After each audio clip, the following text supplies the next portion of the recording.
আসসালামু আলাইকুম প্রিয় বন্ধুরা, আশা করি ভালো আছেন।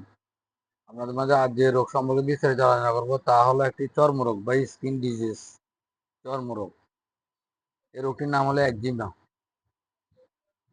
এই রোগটির কারণ কি, হওয়ার কারণ কি? এই রোগটি হওয়ার মূলত কারণ হলো অ্যালার্জি জাতীয় খাবার খেলে, আবার বলছি অ্যালার্জি জাতীয় খাবার খেলে এবং অ্যাসিড অ্যালকালি জাতীয় খেলে, সাবান বেশি ব্যবহার করলে ও অ্যালার্জিক রিয়াকশন করলে। অনেকে ব্লাডে প্রচুর পরিমাণে অ্যালার্জি রয়েছে, তাদের এই রোগটি হওয়ার সম্ভাবনা রয়েছে। এছাড়া এসিডিও অ্যালকালি অর্থাৎ মদ জাতীয় খাবার খেলে এই জাতীয় রোগটি হওয়ার সম্ভাবনা থাকে। এই রোগটির লক্ষণ কি? এই রোগটির লক্ষণ হলো মূলত ত্বকে অর্থাৎ চামড়ার মধ্যে গুটি গুটি হবে, চাপ দিলে রস বের হবে, অর্থাৎ অর্থাৎ কটযুক্ত রস বের হবে এবং প্রচন্ড চুলকাবে, ত্বকের রং পরিবর্তন হবে এবং ত্বক শক্ত হয়ে যাবে। অর্থাৎ আমাদের দেশ গ্রামে যেরকম হাল চাষ করা গরু আছে না, গরুর ছোটের মধ্যে আমাদের গ্রামের বাসায় ছোটের মধ্যে যে ধরনের চামড়া পুষ্ট হয়ে যায়, অনেক সময় দেখা যায় কাকে ঠুকুর দিয়ে দিয়ে খায়, চামড়া পুষ্ট হয়ে যায়। ঠিক একজিমা হলো ওই ধরনের, চামড়ার জন্য পুষ্ট হয়ে যাবে, ত্বকের রং পরিবর্তন হবে, ত্বক শক্ত হয়ে যাবে এবং অনেক সময় মরা চামড়া উঠতে থাকবে। এটি একজিমা রোগের লক্ষণ। এই রোগটি অনুসন্ধান কি? এই রোগটি আমরা বিভিন্ন টেস্ট দিয়ে অনুসন্ধান করতে পারি। সেক্ষেত্রে ব্লাড ফর টিসি ডিসি এই রোগে সাধারণত ইসোনোফিল বৃদ্ধি পায়। এছাড়া ইউরিন ফর আরএমই, ইউরিন ফর আরএমই অত ফসা টেস্ট দিলেও আমরা এই রোগটি করতে পারি। অনেক ক্ষেত্রে এফবিএস অর্থাৎ ফাস্টিং ব্লাড সুগার যাকে বলে, এটা 180 পর্যন্ত নর্মাল থাকে। ফাস্টিং সুগার পরীক্ষা করে আমরা রোগ নির্ণয় করতে পারি।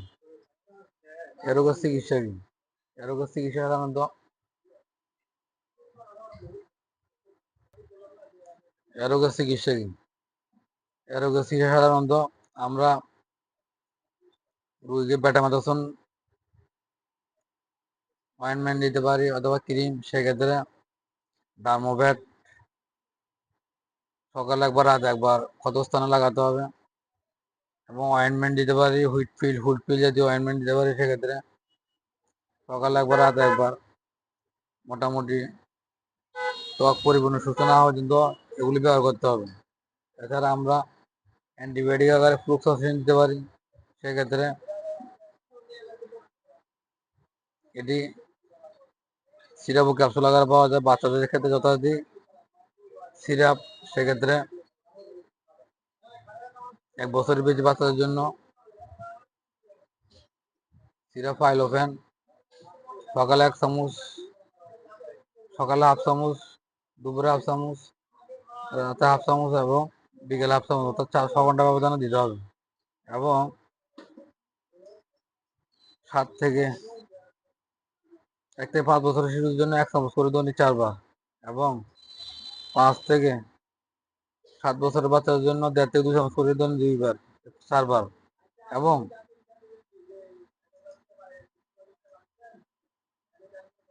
7 থেকে 14 বছরের বাচ্চাদের জন্য 250 mg ক্যাপসুলও দেওয়া যেতে পারে অথবা সিরাপও দেওয়া যেতে পারে। এবং বয়স্কদের জন্য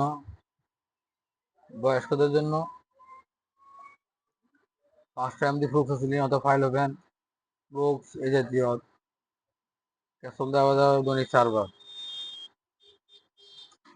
যেহেতু এই রোগের চুলকানি থাকে, তাই আমাদের পাশাপাশি একটা ফ্লুক্সোফেনাডিন জাতীয় ট্যাবলেট দিতে হবে। বাচ্চাদের ক্ষেত্রে যথারীতি সিরাপ দিতে হবে এবং বয়স্কদের জন্য একটি করে ট্যাবলেট সকালে রাতে করে 5 থেকে 7 দিন চুলকানি থাকলে।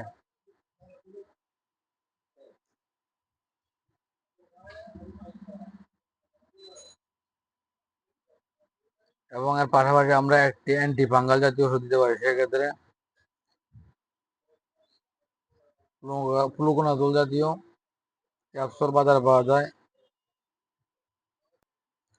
আবার বলছি পাশাপাশি ফ্লুকোনাজোল ক্যাপসুল দেওয়া যায়। সেক্ষেত্রে এগুলো 50 mg ও অনেক 150 mg পাওয়া যায়।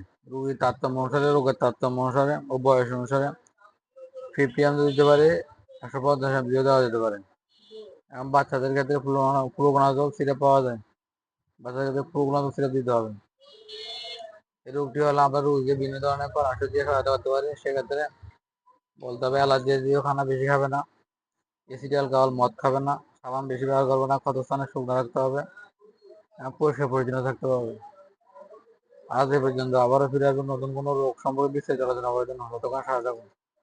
ভিডিওটি ভালো লাগলে অবশ্যই লাইক শেয়ার কমেন্টস করবেন এবং আমার এই চ্যানেলটি অবশ্যই সাবস্ক্রাইব করে সাথে থাকবেন। এতক্ষণ ধৈর্য ধরে ভিডিও দেখার জন্য অসংখ্য ধন্যবাদ। আসসালামু আলাইকুম।